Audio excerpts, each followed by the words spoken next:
Obrigada. This call is now being recorded.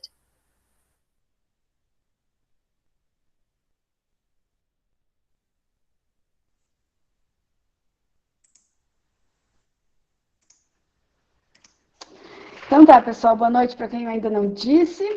Hoje a gente vai fazer a nossa quinta aula de biologia sobre a classificação de seres vivos, da classificação biológica e seres vivos. Esse é um conteúdo que ele aparece um pouquinho menos que os outros, mas a classificação biológica aparece mais que os seres vivos, por isso que eu vou fazer um mescladão.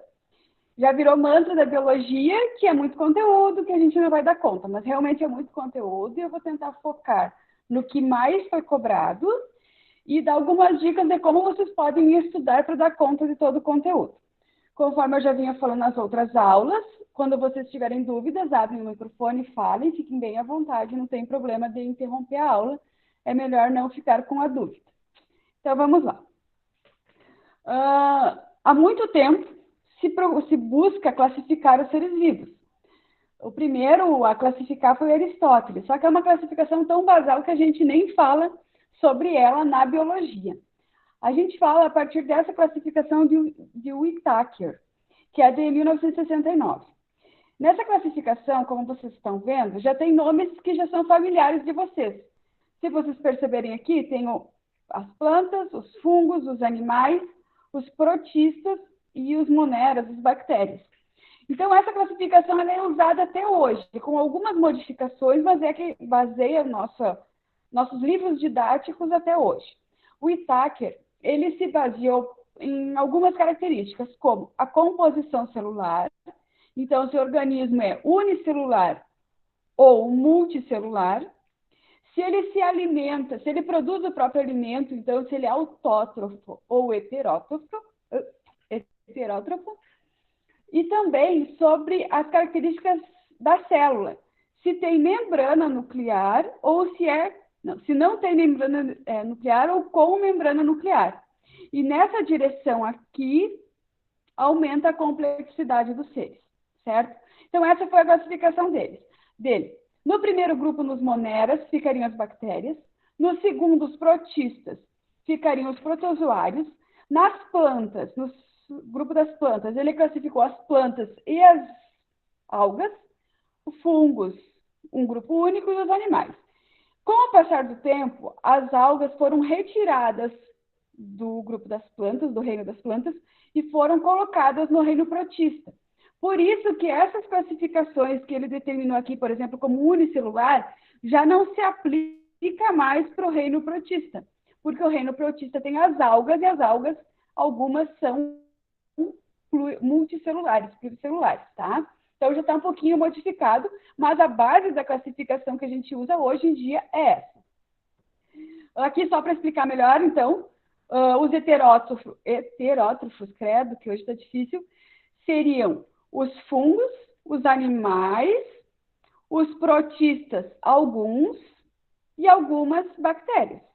Os autótrofos, a gente tem algumas bactérias, tanto fotossintetizantes, que são as que fazem fotossíntese, como quimiosintetizantes. Nós temos as plantas como seres fotossintetizantes e nós também temos algas fotossintetizantes. Então, todos os seres vivos a gente consegue colocar nessas duas classificações. Em relação ao tipo de célula, aqui eu coloquei, então, eucariota e procariota. A principal diferença entre uma e outra é a delimitação do núcleo. Então, na eucariota, o eu, lembra que eu falei desde o dia que a gente trabalhou ecologia, significa verdadeiro. Cariota se refere à membrana celular, membrana que delimita o núcleo da célula, que a gente chama de cárion. Então, eucariota, verdadeiro cárion, cárion presente. Por isso esse nome. Dentro do núcleo, possui informação genética, possui o DNA do ser. O procariota, pró quer dizer antes de ter cárion. Então, não tem cárion, não tem membrana que delimita o núcleo. O que a gente tem é um adensamento no centro da célula das informações genéticas, mas não há uma delimitação. Então, é um compartimento único. Essa é a grande diferença. Seres mais simples são procariontes, seres mais complexos, eucariontes. Não é só essa a diferença, tem várias outras diferenças, mas que eu vou deixar, imagino que a Prof. Ali tenha trabalhado em biologia celular essas diferenças mais complexas, tá? Mas para nós interessa isso, se o ser é procarionte ou eucarionte.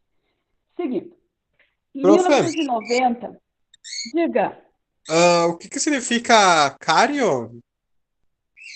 cárion é a membrana que delimita o núcleo da célula. Seria essa representada por laranja aqui, no eucarionte. Cárion Ah, é o tá. nome dessa membrana. Em 1990, um outro cientista, ele desenvolve uma nova classificação dos seres vivos, baseado na filogenia, baseado na genética. E ele estabelece que todos os seres vão estar nesses 3 domínios. Então, ele não chama mais de reino, ele chama de domínio. E olha só, esse domínio bactéria e o domínio árquea são do grupo das bactérias, dos procariontes. E todos os eucariontes, ele coloca num grupo único, num grupo gigante, tudo isso pelas relações filogenéticas, tá? Então, aqui você vai ter os fungos, animais, 2 grupos de fungos, né? Plantas, aqui estão os protozoários, enfim, todos estão num grupo único.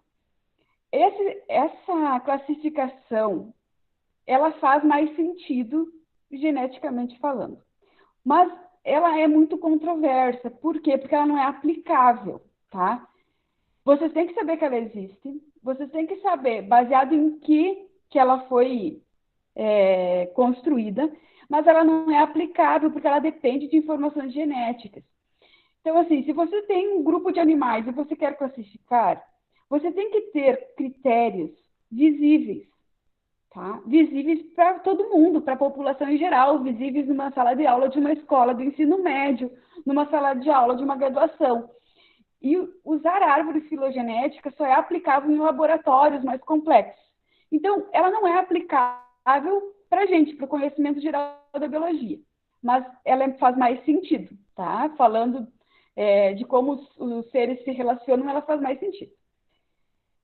Até um exemplo que eu tenho sobre isso é que ali por 2012, por exemplo, foi um pesquisador brasileiro, ele reclassificou todas as cobras que existem no mundo, com base na genética. E aí ele dividiu as jararacas em grupos com base na genética, e eu trabalhava num laboratório de serpentes. A gente foi tentar reclassificar as serpentes que a gente tinha lá e a gente simplesmente não conseguiu, porque para reclassificar a gente teria que fazer o estudo do DNA de cada indivíduo. Então, foi inaplicável o trabalho daquele pesquisador. Estava correto? Estava, mas inaplicável. A árvore filogenética da vida ela é inaplicável, mas ela errada ela não está. Mas, então, para a classificação dos seres vivos, a gente considera ainda aquela dos reinos lá do ITAC. Beleza. Os seres, eles têm que ser divididos em vários grupos de acordo com seus parentescos. Aqui eu apresento uma imagem da classificação de um cão doméstico, de um cachorro. Vamos começar aqui por baixo. Então, o cão doméstico, ele tem um nome científico que é Canis familiaris. O cão é parente do coiote e do lobo, parentes mais próximos. Então, todos os aparentados, eles ficam organizados no mesmo gênero. O gênero deles é Canis, tá? E assim por diante. Todos os canis e mais os gêneros aparentados vão ficar na família dos canídeos. Todos os canídeos e as famílias próximas vão ficar na ordem carnívora. Então, que comem carne, que vai ter leões, tigres, onças. Todos os da ordem carnívora ficarão na classe mamária, então dos mamíferos, que tem glândula mamária, inclusive a gente aqui. Todos da classe mamária, mais todas as classes aparentadas, ficam no subfilo vertebrata. Gente, vertebrata significa que tem vértebras, tá? E todos do subfilo vertebrata, mais alguns subfilos menorzinhos, eles vão ficar no filo cordata. O que é cordata? Que possui notocordas, que é uma estrutura que vocês vão estudar mais na parte de histologia. Mas notocorda, que dá origem depois à nossa... Ai, fugiu o nome agora. Não é a coluna vertebral, mas a medula. Todos do filo cordata e mais outros filos, aqui o filo artrópoda, o filo porífera, a filo quinidária, ficarão no reino animalia, tá? Todos os seres da Terra vão ter essas classificações, certo? Essa ordem, reino, filo, vamos esquecer o subfilo, porque senão nós teríamos que colocar subclasses, subordem que podem existir, vamos ficar no simples. Vocês têm que saber essa ordem: reino, filo, classe, ordem, família, gênero, espécie. Tem um macete que desde o meu ensino médio a gente usa, que é raio forte, caiu ontem, fez grandes estragos. Eu não gosto de ensinar biologia por macete. Esse é o único que eu aceito. Porque é decoreba mesmo, você tem que decorar o nome e saber a ordem. Então, aqui a relação: raio, reino, forte, filo, caiu, classe, ontem, ordem, fez, família, grande, gênero, estrago, espécie. Isso vocês têm que saber, porque cai exatamente isso, perguntando em que posição que está determinada a relação. Então, é bom vocês saberem. Dentro da classificação... Só uma dúvida antes. Aquela classificação anterior não precisa nem voltar. É só uma dúvida mesmo. Estaria totalmente certa, tipo, nos parâmetros de hoje? Por exemplo, não foi descoberto nada novo desde 1990? Não, claro que foi. Não há nem... Tem um trabalho saindo da USP que reclassifica todos os seres vivos também com base na genética. A lógica da ciência é essa, né? Ela é questionável. Não existe verdade absoluta. Então, tudo é questionável, tudo vai ser reestudado. Saiu. Tem uns mais recentes, mas que não são... tudo que se publica na ciência, ela vai ser questionada, criticada por outros cientistas. Algumas são mais aceitas, outras menos aceitas. As que vão partir para livros didáticos, que vai cair em prova, são as mais aceitas. Então, podemos dizer que desde 90 não teve nenhuma teoria mais aceita que essa. Por isso que a gente traz essa, tá? Mas vai sair uma, não sei se já saiu, mas estava por sair um artigo da USP reclassificando todos de novo. Mas provavelmente não vai retirar a lógica do reino, filo, classe, porque é com base na genética, então a gente permanece com essa classificação mais artificial, digamos assim, porque ela é aplicável. Mas toda hora vem informação nova, dentro dos grupos as coisas vão mudando. Isso é constante na ciência, tá? Mas é a mais aceita, digamos assim. Pois bem, para classificar os seres vivos, a gente tem que dar nome a tudo. O cara que melhor deu nome aos seres vivos até hoje foi um cara chamado Linneu. Linneu, há muito, muito tempo, classificou todos os seres vivos que ele teve acesso. Muitas coisas ele errou, mas muitas coisas ele acertou. E se há uma proposta do Linneu que ficou muito bem estabelecida, é em relação ao nome científico das espécies. Então, aqui do lado, eu coloco o Canis familiaris, que é o nome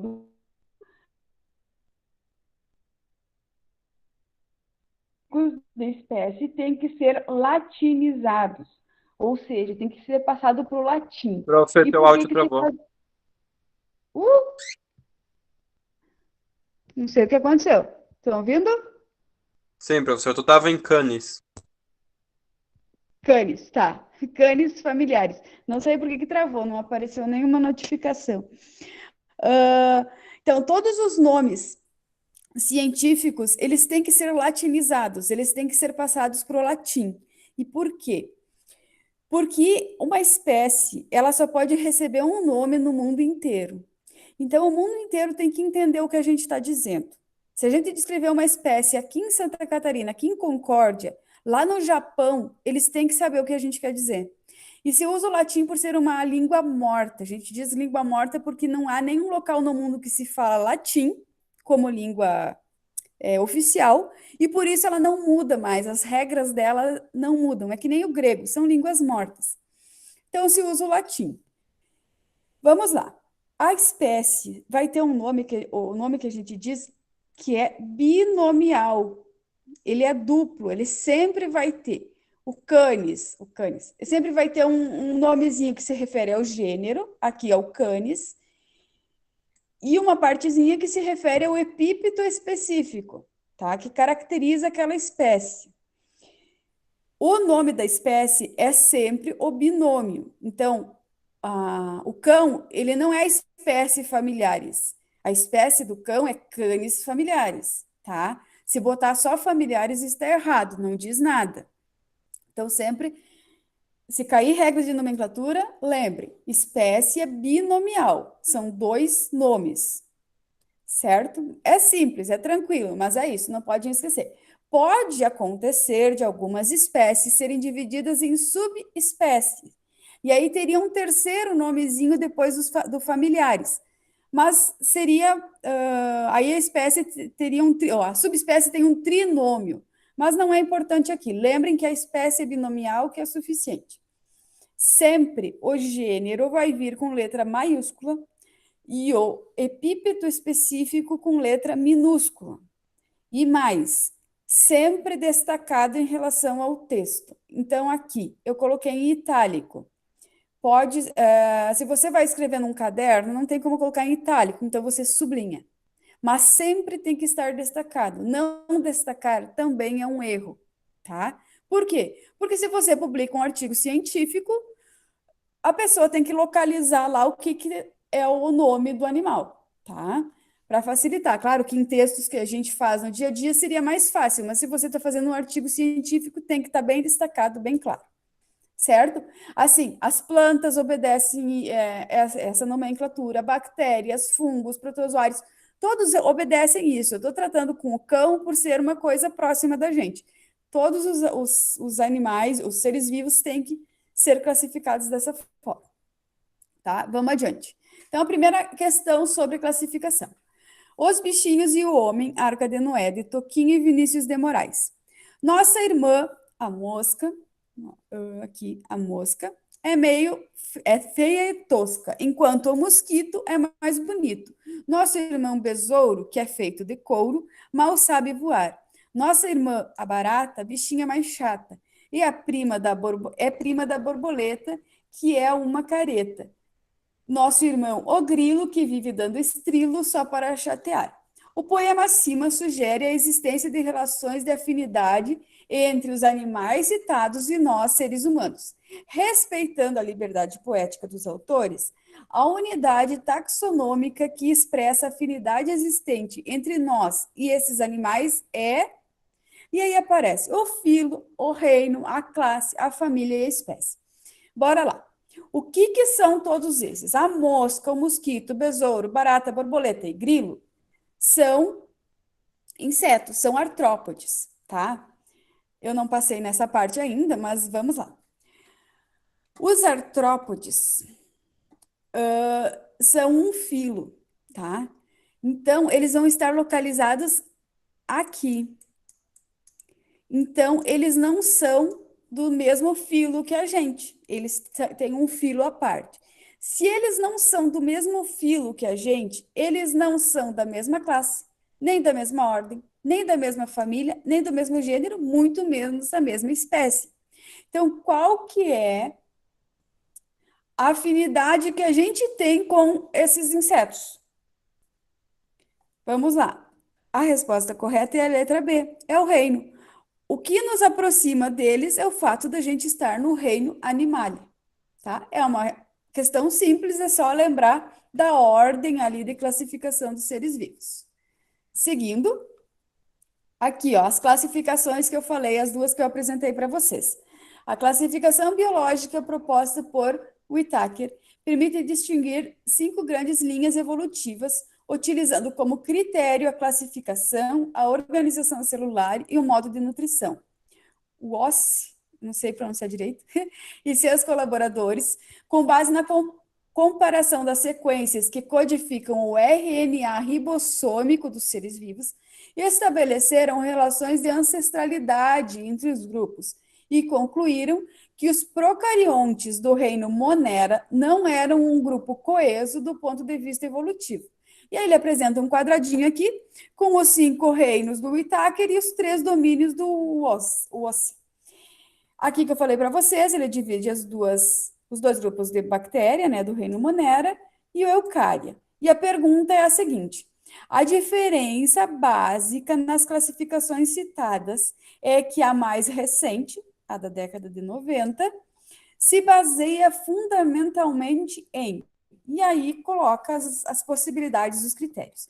Tipo celular, quem se baseou em tipo celular foi o Whittaker, procarionte e eucarionte. Aspectos ecológicos, não também, porque lembrem aqui que a proposta da década de 90, ela trata do RNA ribossômico. Relações filogenéticas, essa é a resposta correta. Lembre que eu falei lá que ele propõe uma árvore filogenética. Então, toda a proposta dele está baseada em filogenia, em genética. Tá? Lembrem da árvore, da filogenia que eu falei lá na aula de evolução. Tá?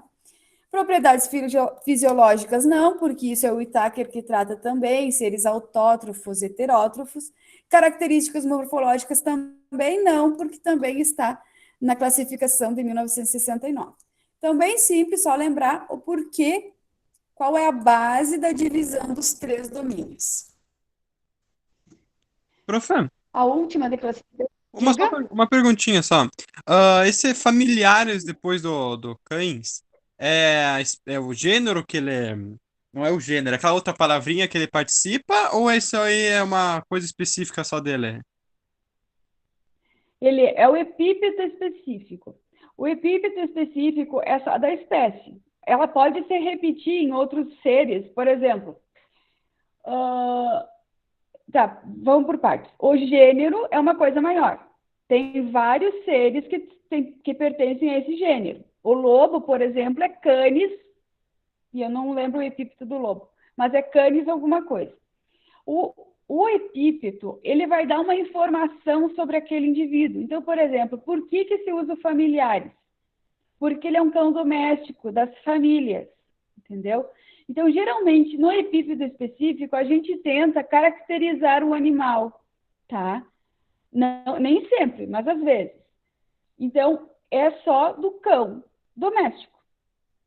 Tu poderia ter, por exemplo, o gato, que é Félix familiares, porque é doméstico também. Não foi usado, mas poderia.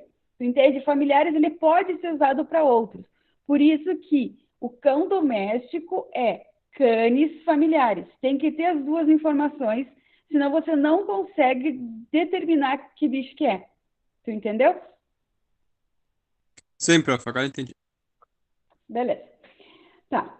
Suponha que uma doença desconhecida esteja dizimando um rebanho bovino de uma cidade e alguns veterinários tenham conseguido isolar o agente causador da doença, verificando que se trata de um ser unicelular e procarionte.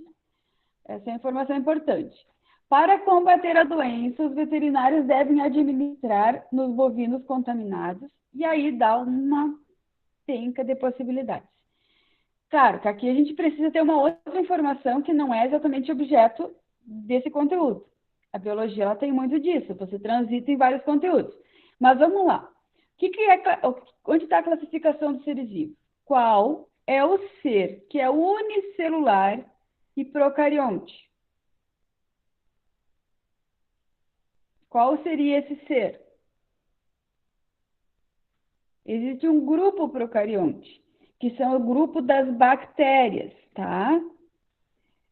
Então, esse agente causador da doença é uma bactéria. Aí vocês vão precisar ter um outro conhecimento, que é que tipo de remédio se usa para combater bactérias, tá? Vamos lá. É vacina? Não pode ser vacina. Por que não pode ser vacina? Porque vacina é para prevenir. O rebanho, ele já está doente, então você não pode aplicar uma vacina, você vai ter que aplicar algum remédio. Antivirais. Virais, gente, de vírus, não serve. Fungicida, tá aqui, ó. Combater fungos, também não serve. Vermífugo é para combater vermes, também não serve. E a gente, por eliminação, sobra a E, que é antibiótico. Então, para combater bactérias, você usa antibiótico. Mas a questão aqui é vocês saberem classificar que ser é esse, unicelular e procarionte. Procariontes são bactérias sempre, gente, tá? A parte de o que se usa para qual, eu não sei se a Ali vai chegar a trabalhar com vocês na próxima, mas seria imunologia. É para passar alguma coisa de imuno para vocês. Vamos lá. Então, entrando nos reinos, diga. Toda vacina é só para prevenir? Sim, a vacina previne. Assim, a lógica da vacina é o seguinte: você vai injetar no ser uma informação, ou, por exemplo, você vai vacinar contra um vírus, tu vai ter o vírus inativado, o vírus enfraquecido, e é isso que você vai injetar na pessoa. E o corpo vai reagir àquilo, formar uma memória imunológica que vai combater uma próxima infecção. Então, vacina é só para prevenir. O que se dá para alguém que já está, por exemplo, com a doença, além disso tudo que tem naquela lista? É o soro. O soro, que é a mesma lógica do soro das serpentes, lá, antiofídico, você dá anticorpo pronto para a pessoa. Então, se eu já estou doente e a indústria farmacêutica tenha o anticorpo pronto para injetar em mim, aí pode ser dado depois da pessoa doente. Mas vacina é sempre antes, não adianta dar depois que a pessoa já está doente. Seguindo. Agora eu vou dar uma pincelada nos reinos, e é bem pincelada mesmo, tá? Porque é muita coisa. Depois vocês vão ter que dar uma estudadinha, mas reino até que vocês veem mais nas aulas da escola. Vamos lá. Reino Monera, então, bactérias. Procariontes, autótrofas. Dentre as autótrofas, nós temos as fotossintetizantes e as quimiosintetizantes. O que é isso, gente? Sempre que aparece foto, tem a ver com luz. Então, são seres que fazem fotossíntese, iguais às plantas, tá? Tem pigmentos para fazer fotossíntese. Ou quimiosintetizantes, que conseguem sintetizar os elementos que elas precisam para viver a partir de elementos químicos. Esses seres quimiosintetizantes, eles são os primeiros, os mais basais que surgiram quando a gente ainda não tinha oxigênio suficiente, porque para fazer fotossíntese precisa oxigênio. As quimiosintetizantes não utilizam oxigênio, tá? Então são as mais basais. Ou elas podem ser heterotróficas, gente, não produzem o próprio alimento, tá? Aqui, autossustentáveis. Heterotróficas, não produzem o próprio alimento. E elas podem ser decompositoras ou parasitas, tá? Gente, olha aqui, decompositoras. Muitas bactérias são importantíssimas para a gente. No solo, por exemplo, decompondo, junto com os fungos, decompondo a matéria orgânica. Quando a gente pensa em bactérias, a gente pensa muito no que elas causam de problema. Só que elas são muito mais benéficas do que maléfica para nós, né?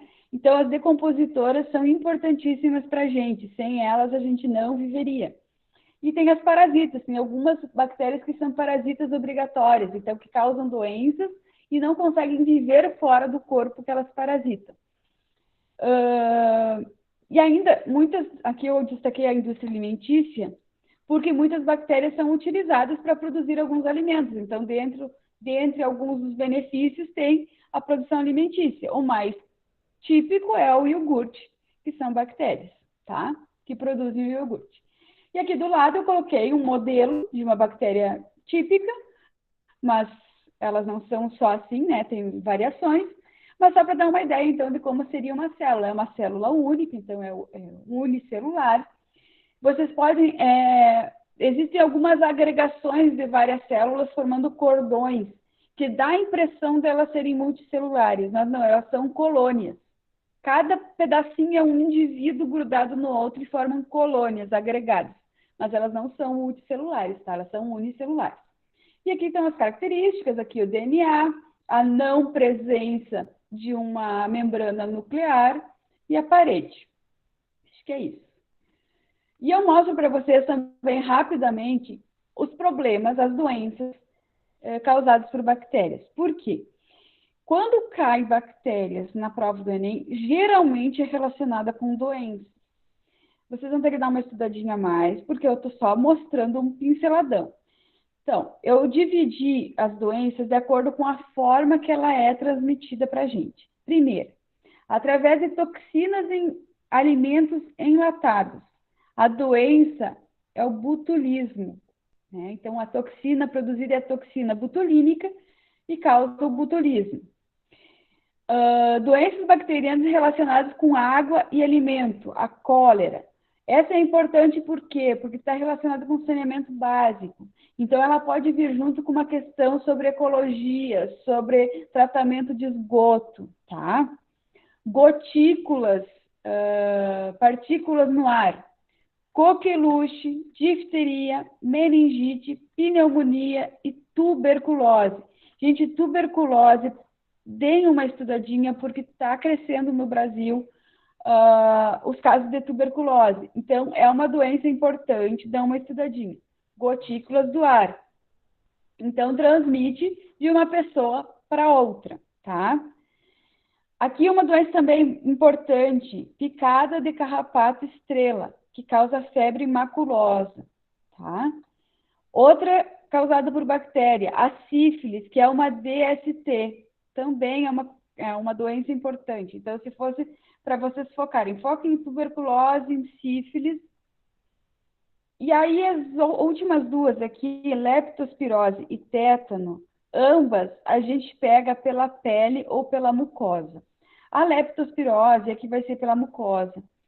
É a doença do rato, né? Que é dita do rato, então são bactérias que estão nas fezes do rato e que ou a gente vai ter contato através da nossa pele, a gente pode pegar a leptospirose direto, ou se a gente se alimentar de alimentos mal limpos, de verduras, por exemplo, pela água a gente pode pegar leptospirose, tá?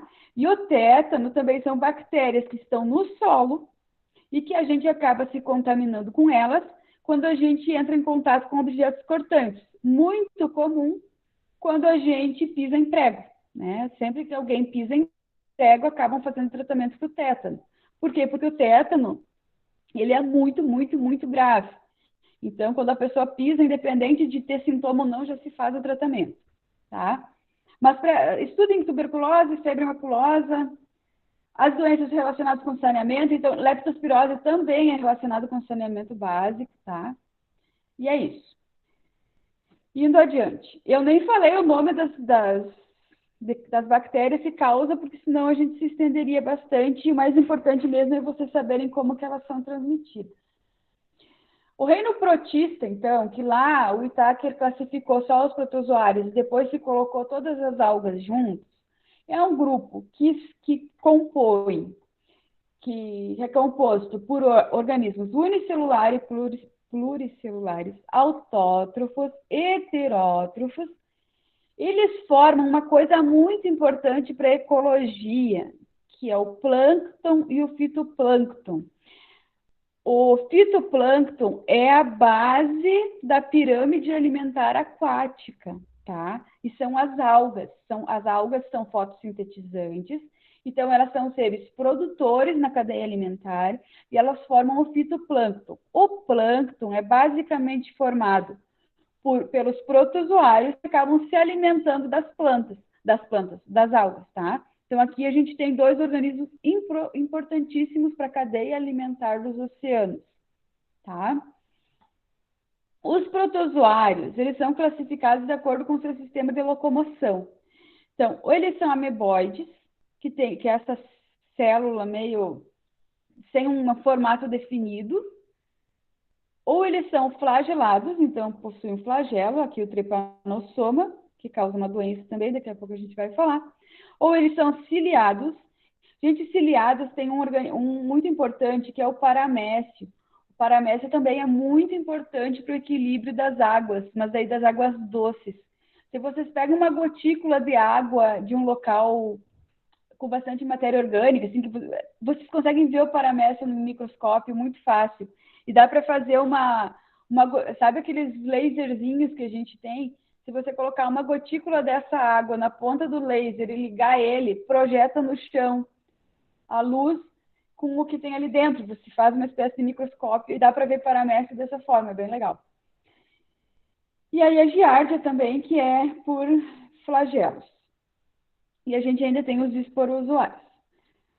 Seguindo, aqui eu só mostrando para vocês a variedade de algas. Então, algas podem ser unicelulares, pluricelulares, macroscópicas. Então, aqui embaixo a gente tem as algas visíveis a olho nu, outras não. Tem uma variedade bem grande e não vou me deter aqui. O que vocês têm que saber das algas?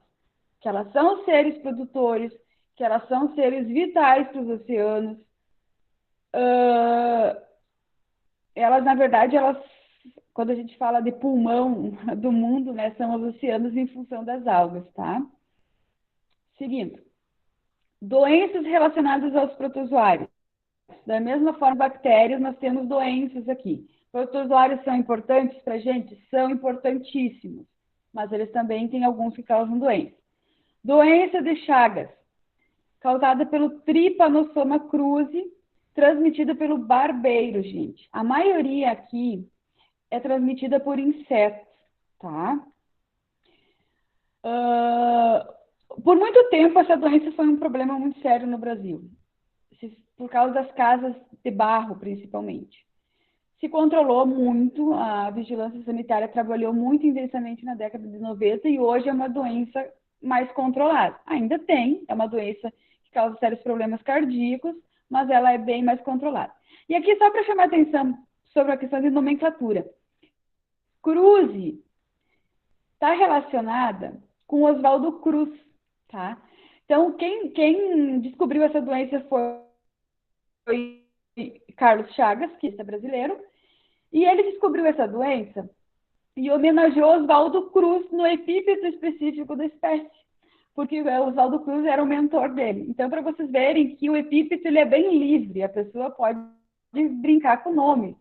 Aqui ele homenageou, pode ser referente ao local, pode ter... Tem uma espécie que foi descrita no Rio Grande do Sul, que eles fizeram uma brincadeira com o bagual, né? Então, é bem livre. Não se preocupem com o que quer dizer o epíteto, só saibam o que ele é, que ele é epíteto específico, que ele sozinho não nada, que ele só diz alguma coisa quando está junto com o gênero, tá? A leishmaniose é uma doença que é uma zoonose, gente. O que é uma zoonose? É uma doença que atinge tanto os humanos quanto os animais, tá? Então, a leishmaniose é uma doença que atinge cães, gatos e nos atinge também. É transmitido por inseto mosquito palha. Toxoplasmose, gente, é doença relacionada com os gatos. E aí, muitas vezes, a gente acha que é o gato o principal agente transmissor. Não. O principal problema na toxoplasmose é a ingestão de cistos nos alimentos, gente. Aqui, ó. Tanto a toxoplasmose quanto a desinteria mebiana são em função de ingestão de alimento mal lavado ou mal cozido, tá? Então, o gato aqui é um vilão à toa, tá? Não é ele o problema. A malária, gente, a malária é um problema muito grande no norte do Brasil, então é uma doença que é importante vocês saberem, tá? Ela não tem vacina, e é por um mosquito também. E a disenteria mebiana, que tem a ver com a questão sanitária também, de tratamento de água, de cuidado com a água. Seguindo, reino fungi. O reino dos fungos, gente, é o reino que mais vai estar relacionado, uns que mais vai estar relacionado com questões de ecologia. Ele sozinho raramente aparece. Na verdade, não achei nenhuma questão pura do reino dos fungos. Então, eu mostrei aqui para vocês, tem uma diversidade de formatos. Aqui, Esse Basidium micota é o fungo típico, o cogumelinho que a gente conhece, que é usado na alimentação também, então o champignon é um Basidium micota. O Ascomicota não é muito comum, mas também é visível, assim, a olho nu, corpo de frutificação bem bonito. Zigomicota, gente, ele não é aqui ele tá grande, tá fora de escala, tá? Ele não é grandão assim. Essas estruturas que aparecem, essas bolinhas pretas, é onde saem os esporos. E aqui é o fungo do pão, que você só vê os esporinhos pretos, né? Você não vê o fungo ali, a estrutura grande, você só vê um pozinho. Então é o zigomicota, tá? Mas o que importa mesmo no reino dos fungos é a relação deles com as plantas. São as relações ecológicas. Vamos lembrar lá da ecologia, quando a gente falava de relações obrigatórias. Os fungos têm exemplos muito bons. Os líquens, gente. Esse aqui é um líquen, então é uma associação de um fungo com uma alga, tá? Então, o fungo, ele é decompositor, junto com as bactérias, ele é um importante decompositor. Ele decompõe, ele utiliza a matéria orgânica e decompõe, fornecendo nutrientes necessários para as algas, enquanto as algas verdinhas aqui são fotossintetizantes e também fornecem glicose, então, para os fungos. Essa é a relação, uma relação obrigatória, e ela pode aparecer em ecologia. Outra relação importante dos fungos são as micorrizas. As micorrizas, gente, são associações entre fungos e as raízes das plantas, tá?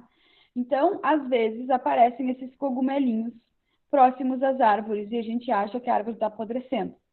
Na verdade, não. São os corpos de frutificação de um fungo que é muito maior. Ele está associado a todas as raízes da planta. São associações, aqui do lado aparece, dentro da raiz da planta. Eles penetram na raiz da planta.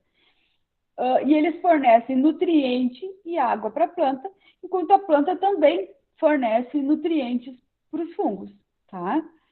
Então, quando vocês veem esses corpos de frutificação, saibam que embaixo da terra tem um organismo muito maior. Então, micorrizas são também uma relação obrigatória ecológica. Seguindo, então, vamos entrar no reino animal. O reino animal, ele é imenso. Eu vou tratar sempre com esse cladograma. Deixa eu deixar ele maior aqui. Por que eu gosto de cladograma? Porque o reino animal, quando ele aparece, nas questões do Enem, ele nunca vai aparecer sozinho.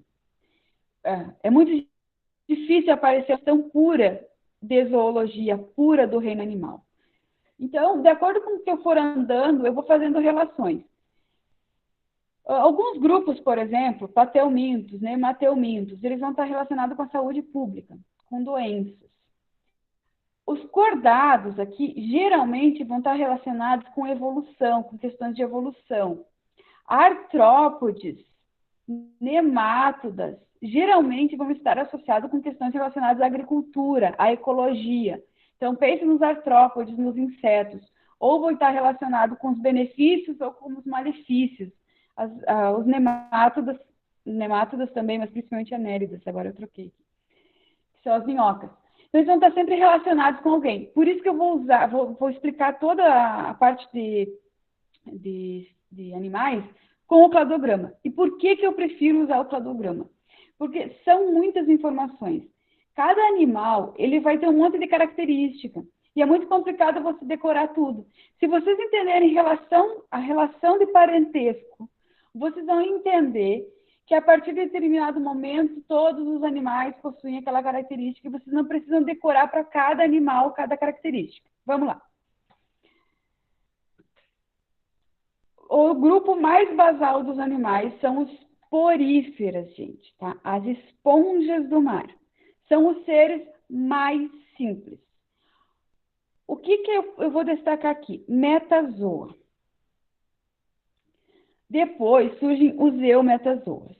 Sempre que tem eu, é verdadeiro. Aqui o meta se refere a paralelo, a antes. Zoa é animais. Então, os poríferas, eles são colocados quase como um grupo paralelo, quase como um grupo não animal. Por quê? Gente, olha, essa aqui é a estrutura de um porífera. Ele é um aglomerado de células. Ele tem organização celular. Ele não tem nenhum tecido verdadeiro, tá? Em histologia, vocês aprendem da organização, que você tem organização celular, as células se juntam e formam tecidos, os tecidos se juntam e formam órgãos, e assim por diante. Os poríferas só têm células, são aglomerados de células. Algumas células se diferenciam.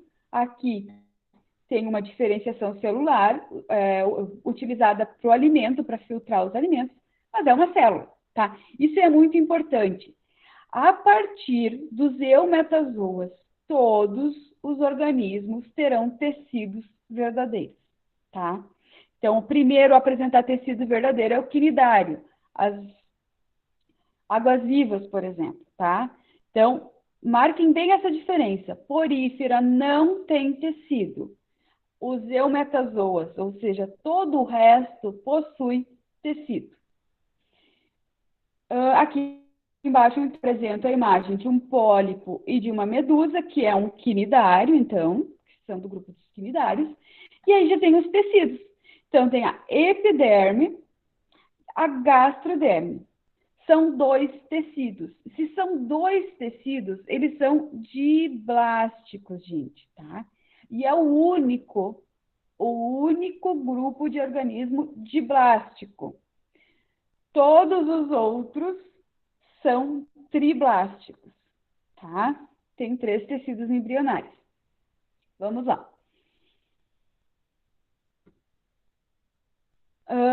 Seguindo para o próximo grupo, então. Eu vou ir andando naquele cladograma, tá? Tentam ir se localizando. Beleza. É um metazoa, então tem tecido verdadeiro. Diblástico são as águas-vivas que possuem 2 tecidos. A partir daqui, gente, tem os triblásticos. Qual que é o primeiro ser triblástico? Os plateumintos, tá? Aqui um exemplo da planária. Vamos lá ver no desenho, no corte transversal, onde é que estão esses tecidos. Epiderme. E eu acho que eu apaguei o negócio. Tem a epiderme, a endoderme aqui e o parênquima, que vai ser essa parte que seria a mesoderme. Tá? Então, ele é triblástico. A partir daqui, todos são triblásticos. Quem são todos, gente? Plateuminto, nemateuminto, anélida, que são as minhocas, os insetos, artrópode, gastrópode, os vertebrados, nós, todos são triblásticos, tá? A partir daqui. Seguindo. Então, aqui, nós já vimos plateumintos,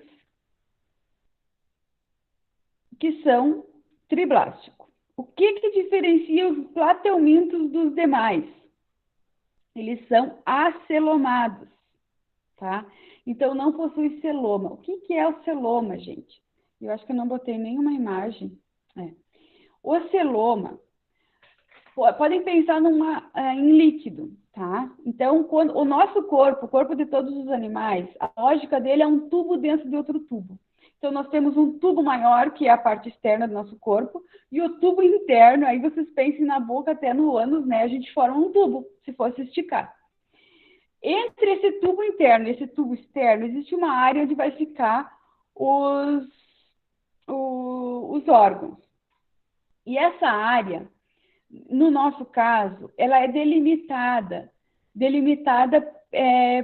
por um tecido, para ficar mais organizado, vamos dizer assim. Os plateumintos, eles não têm essa delimitação. Então, a gente diz que eles não têm celoma verdadeiro, porque para ter celoma verdadeiro, precisa dessa delimitação. Então, plateumintos são acelomados, certo? Aqui nós temos os blastocelomados, que são os nemátodas, que tem antigamente se chamava pseudoceloma, porque o celoma deles só é separado em um dos lados, no outro lado ele não é isoladinho. Então a gente fala em blastocelomado e celoma verdadeiro tem os outros.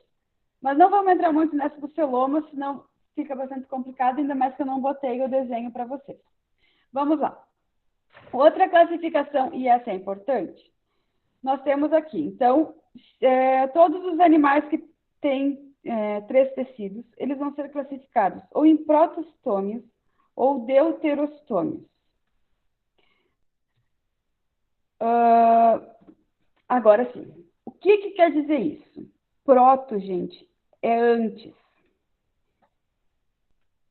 Na embriologia, isso aqui é uma blastula, esse desenho aqui do lado, e é como os organismos surgem. Todos os animais possuem essa blástula na divisão embrionária. É um agrupamento de célula que faz essa invaginação para dentro, aqui representada por esse azul, e forma esse orifício aqui embaixo, que a gente chama de blastóporo. Do blastóporo se origina a boca dos seres protostômicos. Tá? Então, protostômicos quer dizer primeiro a boca. E fica fácil vocês lembrarem quem são os protostômicos se vocês lembrarem que plateuminto não possui ânus. Se ele não possui ânus, ele tem que ser protostômico. Porque o deuterostômicos, ele surge o ânus a partir do blastóporo. Então, possui o ânus primeiro. Tá? Então, todos os seres mais basais, a partir do blastóporo, surge a boca. Os seres mais complexos, mais derivados, a partir do blastóporo surge o ânus e depois vem a boca, tá? Bora lá. Deixa eu apagar esses meus riscos aqui, senão nem eu me entendo mais. Então, vamos lá. Esse agrupamento aqui, que tem plateuminto, molusca Tá e anélide. com a câmera desligada. Câmera? Vocês não estão vendo minha tela, é isso? Isso. Prof, Eu eu vi tô vendo a agora. tela dela. Eu não tô vendo. A minha câmera eu não deixei ligada. Eu tô vendo Pera, ela. eu tô doida aqui. Tá. Tá. Vamos lá, então. Esse grupo que tem os plateumintos, os molusca e os anélidas, gente. Eles são classificados nesse grupo aqui, Lophotrochozoa. É um nome complicado, mas pensem assim, todos eles possuem uma estrutura circular na boca, tá? É uma boca, uma estrutura circular. Por que eles foram classificados assim? A partir das relações filogenéticas. Então, pensem que plateuminto, molusca e anélida são mais aparentados do que os demais, tá? Outro grupo aparentado importante, Equidizozoa, tá? Vamos lá. Nemátoda, nemateuminto, as lombrigas, e os artrópodes. Então, todos, insetos, aranhas, escorpiões, enfim, são Equidizozoa. O que é isso? Gente, equidise se refere ao processo de muda, de troca. Vocês já devem ter visto que os insetos, as cigarras, por exemplo, conforme elas vão crescendo, elas têm que trocar a casca, que nada mais é do que um esqueleto, tá? Então, elas possuem um esqueleto externo, endurecido, comparável, por exemplo, a gente usar uma roupa sem lycra e engordar. Eles vão crescendo e a pele, o esqueleto deles não cresce junto, eles têm que trocar. Esse processo de troca é equidise, é a troca, a muda, tá? Tanto artrópodes como nemátodas, gente, fazem equidise. Olha só, por muito tempo, e talvez vocês vão encontrar em alguns locais, o nemátoda colocado próximo dos plateumintos. E não, apesar da semelhança, apesar de ambos serem vermes, causarem doença, os nemátodas são mais próximos dos artrópodes porque eles fazem equidise, porque eles fazem muda, tá? Isso é importante vocês lembrarem desses parentescos. Vamos para o último. Os deuterostômios, que estamos nós ali nos cordados, são as estrelas do mar e os cordados. Dentro dos cordados, os vertebrados, que possuem vértebras, tá?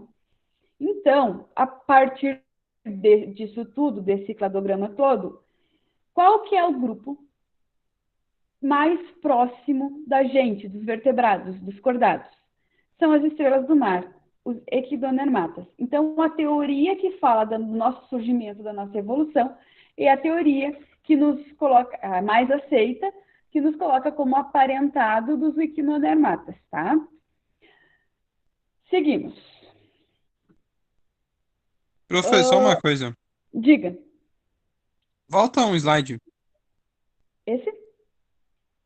O que significa a palavra essa palavra aí dos batimentos? Lopotropozoa. É. É um palavrão, né? Tá, se refere a um formato da boca circular, tá? Mas não é uma coisa importante para vocês lembrar. Mas é isso, tem a ver com o formato da boca desses organismos. O que é importante vocês lembrar daqui é como eles são aparentados e que essas semelhanças têm a ver, esse parentesco tem a ver também, ou é visível a partir dessa estrutura de alimentação que eles têm, tá? Mas olha aqui, ó, uma coisa importante, são semelhanças moleculares. Então, nem tudo que se está num cladograma é possível enxergar, tá? Mas lembrem que plateuminto, molusco e anélida são aparentados. Isso que é importante. O nome nem esquentem a cabeça de decorar, tá? Aqui eu chamei mais atenção para o Equidizozoa, porque ele vai aparecer nos insetos. Quando se estuda os insetos, é uma palavra importante, a equidise é uma coisa bastante falada. Por isso que eu destaquei mais, tá? Algumas doenças relacionadas com os animais. Então, doença, equistossomose, que é causada por Equistossoma mansoni. Gente, equistossoma, ele é um nemátoda, nossa, me deu um branco, e ele é transmitido, isso aqui é importante, ele é transmitido para o ser humano depois de passar pelo trato, pelo organismo de um caramujo, gente, tá? Então, o ciclo de vida do equistossoma, ele tem um hospedeiro que a gente chama de hospedeiro intermediário, tá? O hospedeiro final somos nós, o hospedeiro intermediário é um caramujo. Por que eu destaco isso? Mais uma vez, relacionado com medidas sanitárias, com tratamento de água, com contato com água contaminada, tá? Sempre quando vocês vão estudar as doenças, vocês relacionam com isso, com como evitar ela, que é como tem mais chance de aparecer. A teníase, gente, essa já é mais conhecida, ela é causada por um plateuminto. Então, tem dois tipos de tênia, a tênia solium e a tênia saginata. Antes de nos infectar, elas precisam passar por um hospedeiro intermediário, que a solium passa pelo porco, a saginata passa pelo boi. Só que assim, o boi e o porco, eles não passam para a gente a tênia. Tá? A gente consome os cistos com as tênias, com os ovos das tênias, na carne. Por isso que é muito importante comer carne bem passada ou bem cozida, porque a gente diminui muito o risco, e também por isso que é importante consumir carnes de origem controlada, fiscalizada, né? A ascaridíase, que é a lombriga, né? É um nemateuminto. Aqui tem outros 3 nemateumintos. E a filariose aqui que ficou perdida. Não, gente, eu troquei. Aqui é um plateuminto e a filariose é um nemateuminto. Então, está bem dividido mesmo. Aqui é plateuminto e aqui é nemateuminto. Não vamos confundir. A filariose é uma doença que também é chamada elefantíase, porque às vezes o parasita se estabelece nas veias, no sistema circulatório das pernas das pessoas, e essas pernas crescem e incham muito, que se compara a pernas de elefante, por isso elefantíase, e também é transmitida por um mosquito, tá? O que cai às vezes, gente? Às vezes não é nem esses nomes feios, vocês nem têm que saber exatamente o grupo, o nome das doenças, mas saber, por exemplo, se está se falando de filariose, Se o mosquito é que transmite, qual é uma medida profilática? Qual é uma medida para evitar doenças? Por exemplo, mosquiteiro, usar repelente. Às vezes a pergunta é isso, gente, tá? Então, vocês têm que dar uma estudadinha para saber qual que é o organismo, a doença e como que ele é transmitido. Às vezes a transmissão é mais importante do que o nome exatamente. Tem uma questão, inclusive, que fala sobre o mosquito Culex e pede como que você pode evitar ele, tá? Então, a pergunta ela é a menos feia do que esses nomes todos, é mais fácil que isso, tá? Prof, Diga. só uma coisa. Quando tu diz cisto, seria o quê? Porque cisto eu conheço por uma coisa, tipo, anormal que cresce. O cisto é uma coisa encapsulada, tá? Então, o que acontece, por exemplo, quando você pensa num cisto, um tumor que virou um cisto, é porque o tumor está lá, o tumor é o anormal. O cisto é porque o organismo formou uma cápsula em volta, tá? Então, a lógica, o termo cisto se refere em algo encapsulado.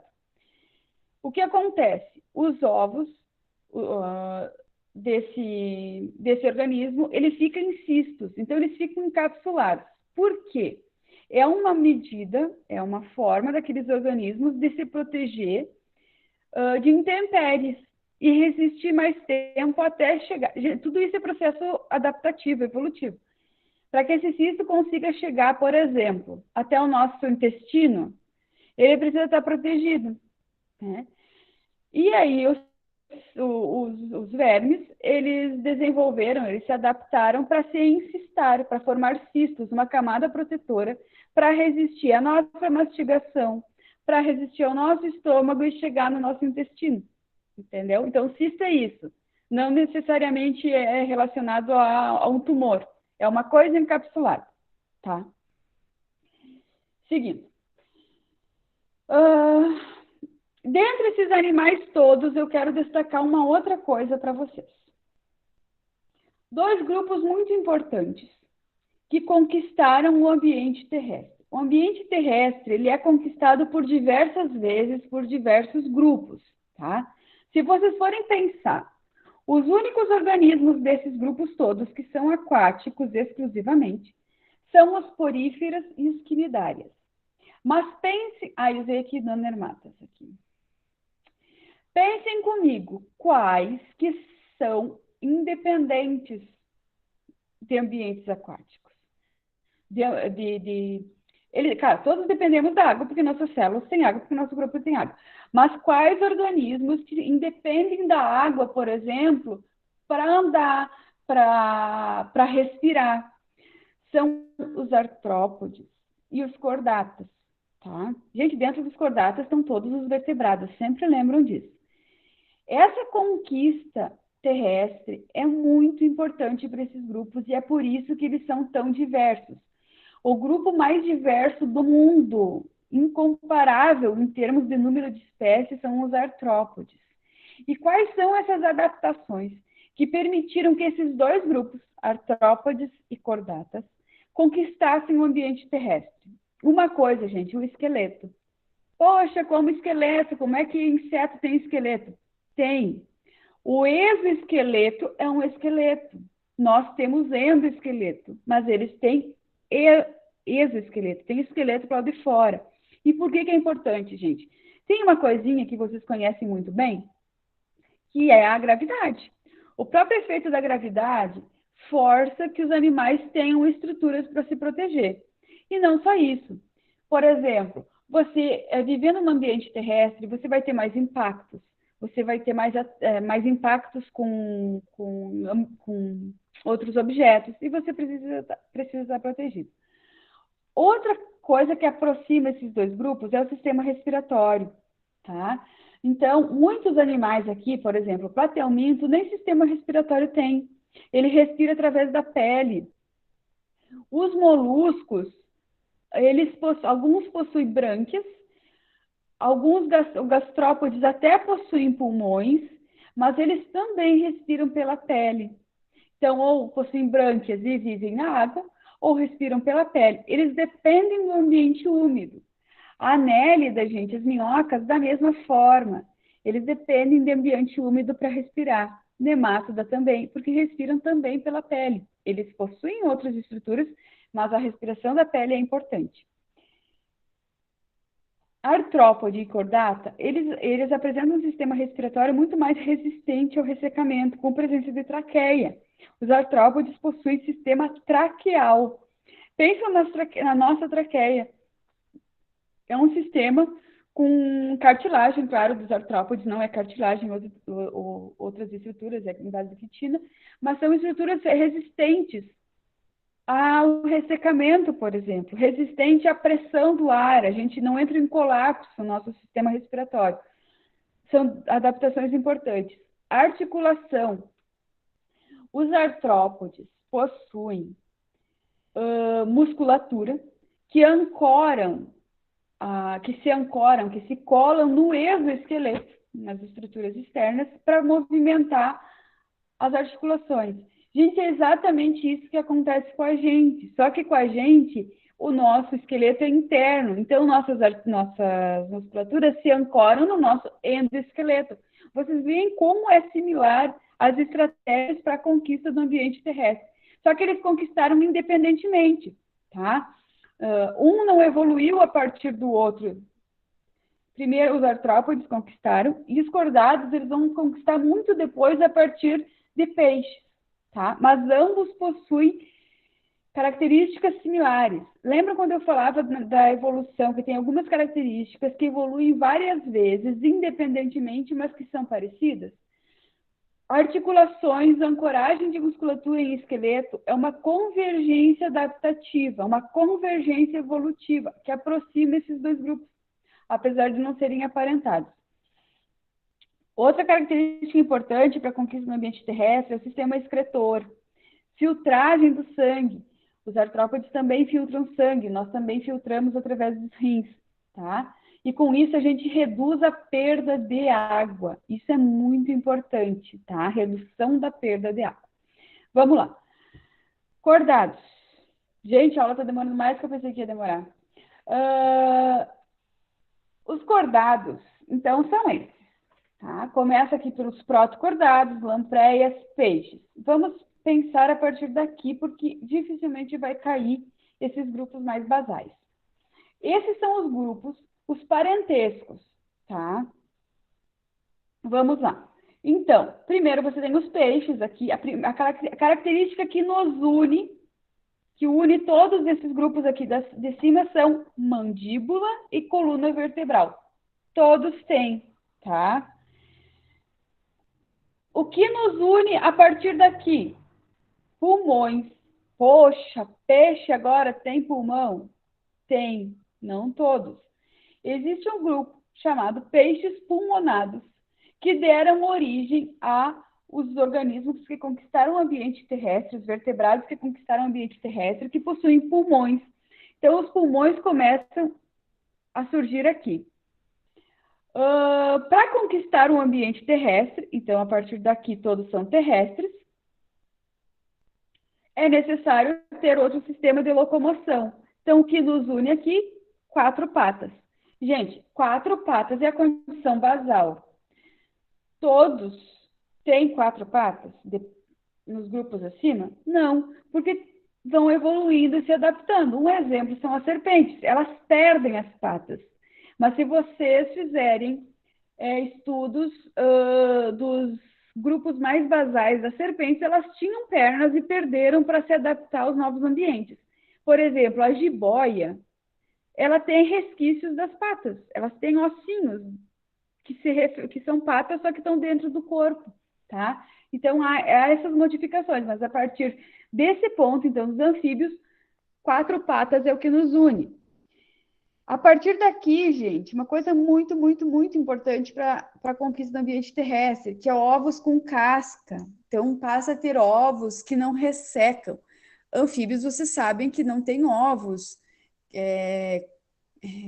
não tem ovos com nutrientes, ele é um ovo muito sensível ali, que praticamente só tem líquidos, e depende de ambiente aquático para não entrar em colapso, para não morrer. A partir daqui, então, a gente passa a ter ovos com casca. Os mamíferos, então, evoluem para ter pelo e glândula mamária, e os outros seguem aqui e aqui divergem. Então, aqui surgem os répteis e as aves com pena, os répteis com escamas. Seguindo, vamos para as questões para ver se clareia um pouco. Insetos podem apresentar três tipos de desenvolvimento. Um deles, a holometabolia, desenvolvimento completo, é constituído pelas fases de ovo, larva, pupa e adulto, sexualmente maduro, que ocupam diversos hábitats. Os insetos com holometabolia pertencem às ordens mais numerosas em termos de espécies conhecidas. Esse tipo de desenvolvimento está relacionado ao maior número de espécies em razão da...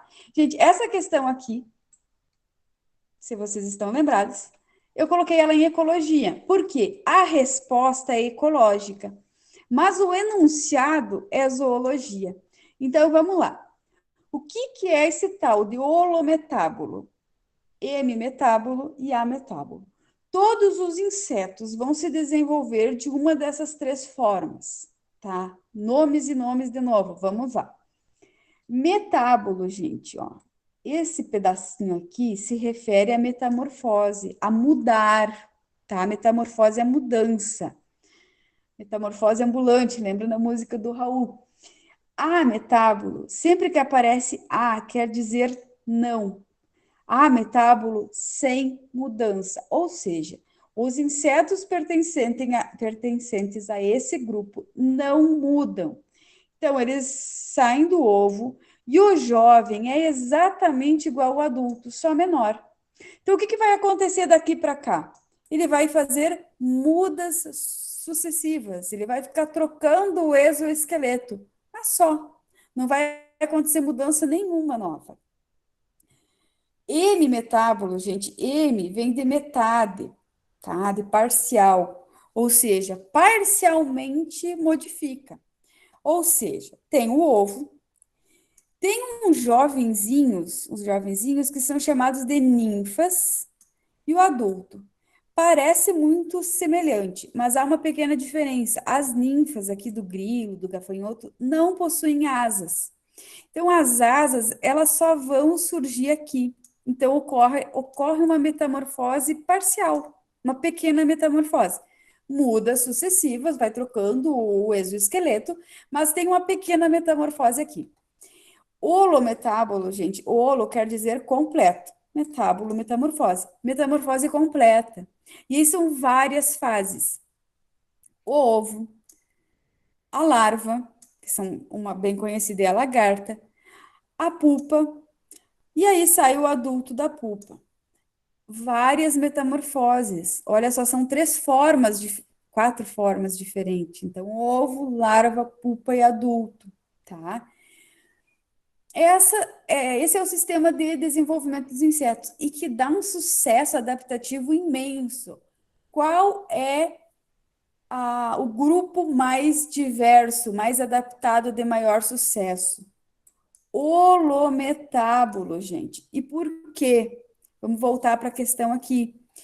Porque quando tem uma larva, por exemplo, pensa na borboleta. A larva, a lagarta, come folha. A borboleta come néctar, ou se alimenta de frutos, enfim. Não se alimentam da mesma coisa. Pensem que, por causa desse fato de não comer a mesma coisa, essa espécie ela pode dobrar o número da população. Por quê? Porque metade vai estar crescendo e vai estar comendo vai estar se alimentando de outra coisa. Entende?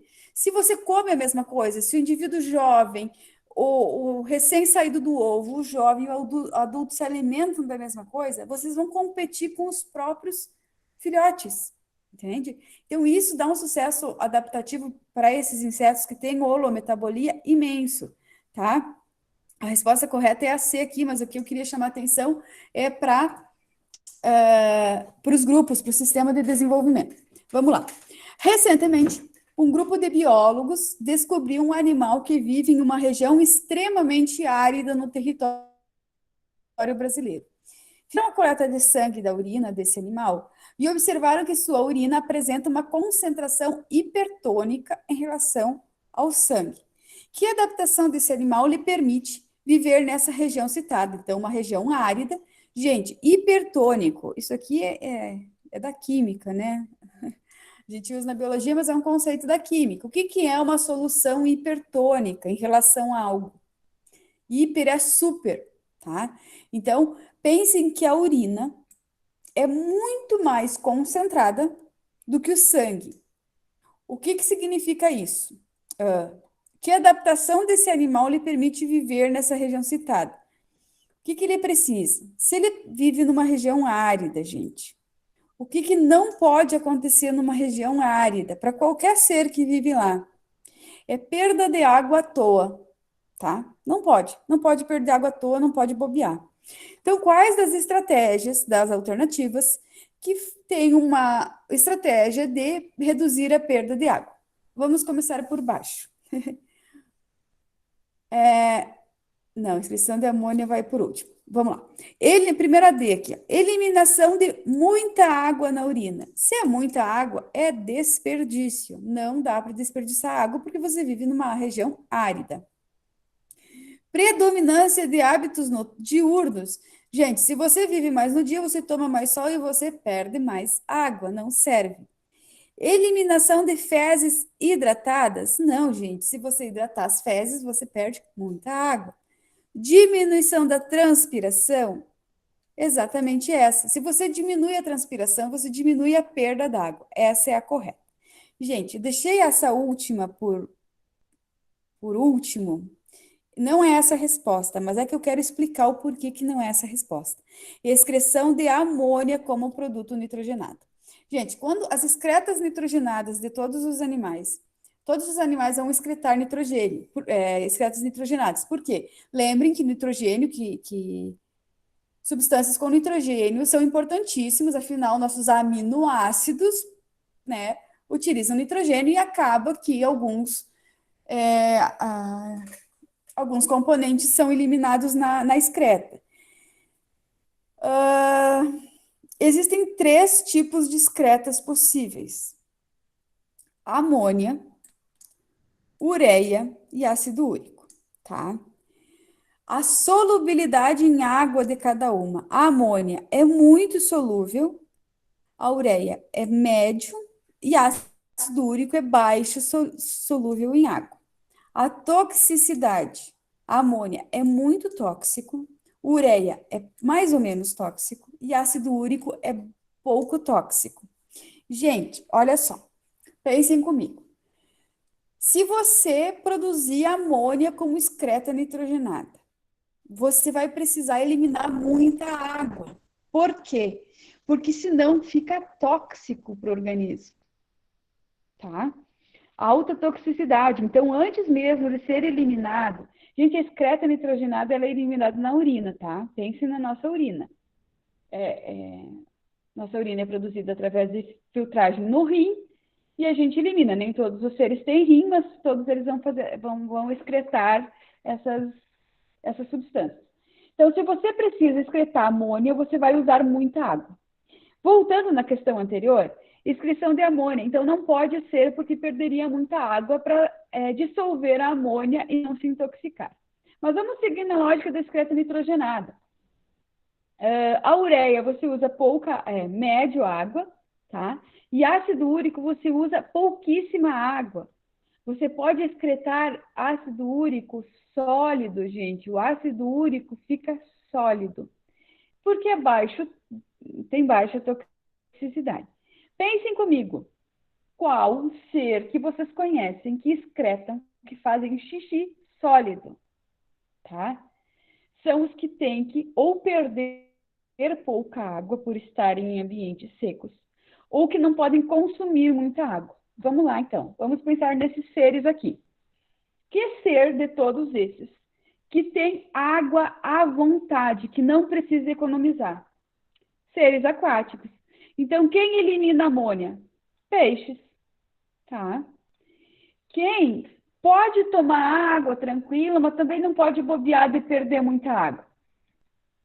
Somos nós, os mamíferos, tá?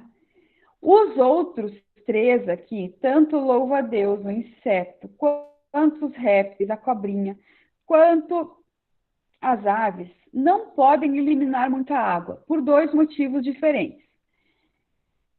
Os insetos, porque eles se adaptaram a viver com pouca água, a habitar locais secos. Os répteis, porque também se adaptaram a viver a locais com baixa quantidade de água. E as aves, gente, porque se você tomar muita água, você fica muito pesado. Elas precisam ficar leves. Por isso, já imaginou uma ave com uma bexiga cheia de urina voando? Não ia funcionar. Por isso que elas se adaptaram a excretar ácido úrico, tá? Então, o mais seco, que perde menos água, é ácido úrico, o que demanda mais água é amônia, e nós estamos aqui no meio, nós eliminamos ureia, tá? Seguindo, os anfíbios representam o primeiro grupo de Nossa, vertebrados que diga. só uma coisa, volta na questão anterior. Por que que hábitos noturnos não ajudaria? Porque você se expõe muito ao sol, aí tu perderia muita água, tu transpiraria muito. Ah, tá, Se é você pensar, diurnos. Eu li noturnos. Tá, desculpa. ai, você falou noturno, eu não percebi, não, é diurno mesmo, tá? Ele teria que sair mais à noite, que é o que fazem muitos animais no deserto, eles mudam o hábito e passam a sair à noite para não perder tanta água. Tá, então os anfíbios representam o primeiro grupo de vertebrados que evolutivamente conquistou o ambiente terrestre. Apesar disso, a sobrevivência do grupo ainda permanece restrita a ambientes úmidos ou aquáticos, devido à manutenção de algumas características fisiológicas relacionadas à água. Uma das características a que o texto se refere é a...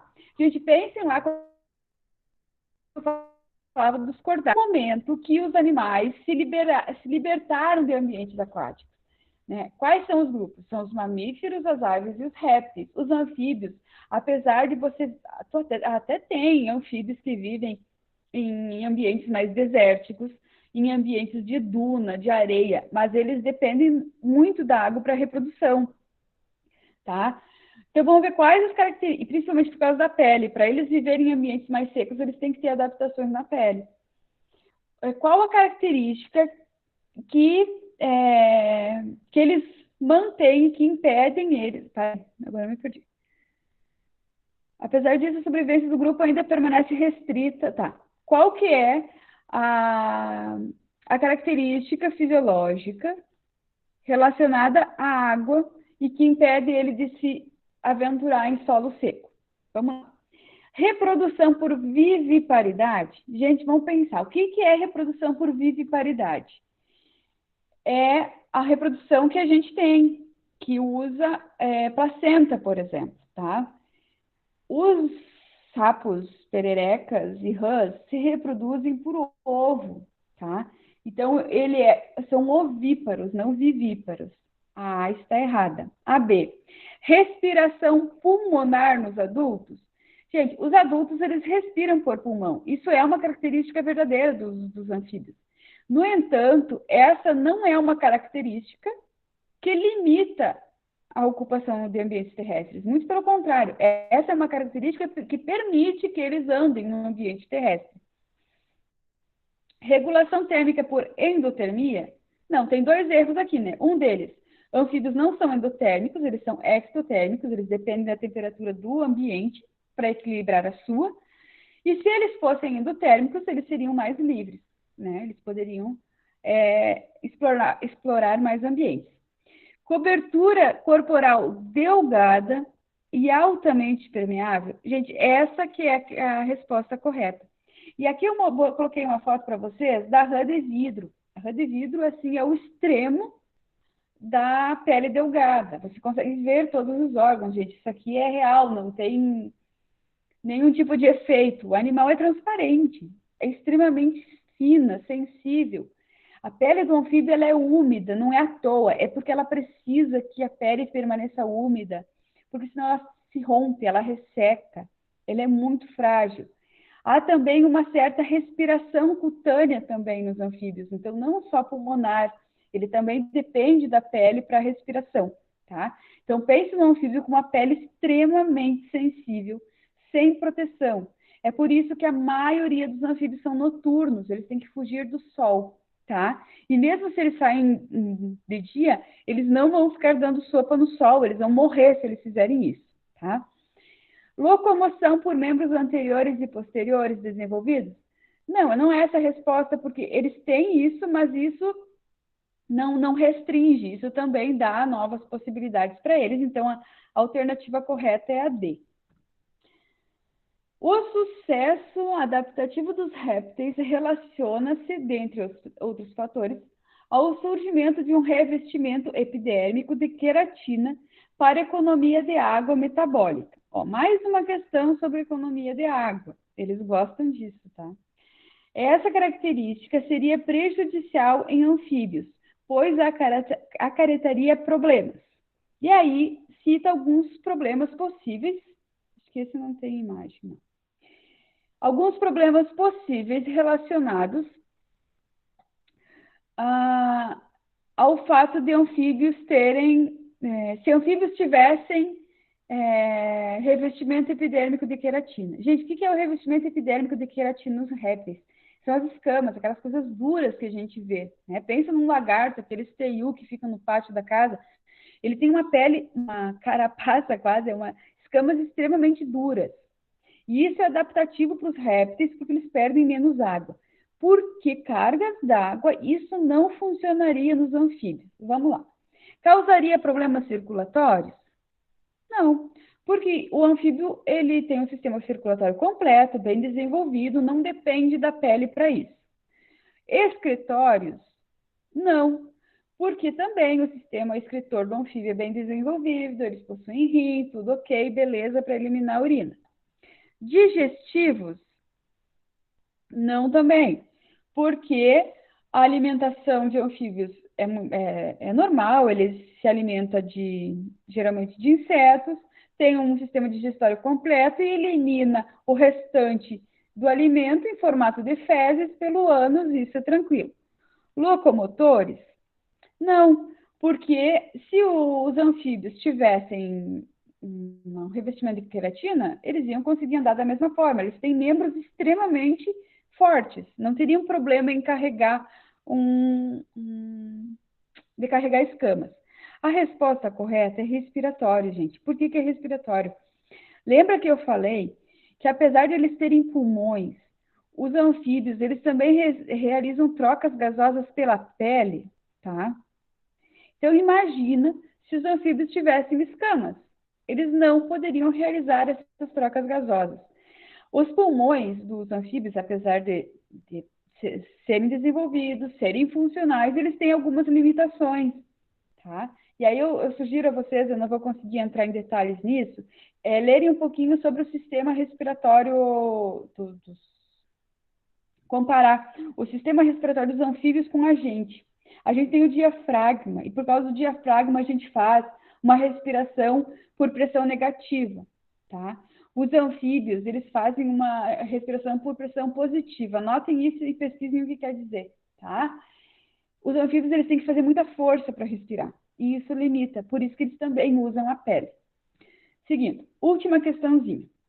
Em 1861, foi anunciada a existência de um fóssil denominado Archaeopteryx, que revolucionou o debate acerca da evolução dos animais. Trata-se de um dinossauro que possuía penas em seu corpo. A partir dessa descoberta, a árvore filogenética dos animais acabou sofrendo transformações quanto ao ancestral direto das aves. Nessa nova árvore filogenética, de qual grupo as aves se originaram? Gente, esse aqui é a representação gráfica do que seria um animal do fóssil, né? Lembra, os fósseis são estruturas, são ossos fossilizados, e aí se faz uma representação gráfica, artística em cima, com estudos anatômicos, para dizer como esse animal seria. Esse animal, esse Archaeopteryx, seria assim. Gente, quando se descobriu isso, até então, se colocava as aves como um grupo mais próximo dos mamíferos, tá? várias árvores filogenéticas que vocês vão encontrar por aí, ainda coloca aves lá pertinho dos mamíferos. Com essa descoberta fóssil, com o estudo desse fóssil, bagunçou geral, porque aí perceberam que as aves são muito mais próximas dos répteis, tá? Dinossauros eram répteis. E aí, então já dei a resposta, né? Com qual grupo as aves, de qual grupo as aves teriam se originado? Teriam se originado dos répteis, gente. Essa é a resposta correta, tá? Antes dizia-se que era próximo aos mamíferos e agora não se questiona mais, tá? Tanto que se diz que aves são dinossauros viventes, tá? São os parentes mais próximos dos dinossauros atualmente são as aves. Beleza? Gente, eu sei que é bastante conteúdo, é bastante complexo, tem bastante nome e as questões não são tão diretas. Mas estudem a zoologia dos vertebrados sempre à luz da evolução, porque geralmente ela vai estar apresentada nas questões com cladogramas, com árvores filogenéticas. Estudem a parte de artrópodes, insetos, relacionando com ecologia, tá? Com agricultura. E estudem a parte de plateuminto e nemateuminto relacionado com a saúde pública. Geralmente ela vai ser cobrada dessa forma, pelo menos essa tem sido a lógica nas questões. E aí vocês vão matando mais de um conteúdo ao mesmo tempo. Ficou um grupo de seres vivos de fora, porque eu sabia que não ia dar, eu nem coloquei na apresentação, que são as plantas. E eu deixei à parte porque é um pouquinho diferente do resto, e eu vou fazer uma aula complementar de plantas. Eu vou encaminhar uma questãozinha para ser, umas questõezinhas, duas pelo menos, de plantas para ser postadas no Instagram, para que vocês respondam. E aí, lá pelo final de semana, assim como eu fiz no outro conteúdo, eu faço essa aula complementar, porque realmente ia ser muita coisa, tá? Então é isso. Ainda resta alguma dúvida? Eu sei, não, devem ter algumas dúvidas, mas alguém ainda quer fazer alguma pergunta? Podem ficar à vontade.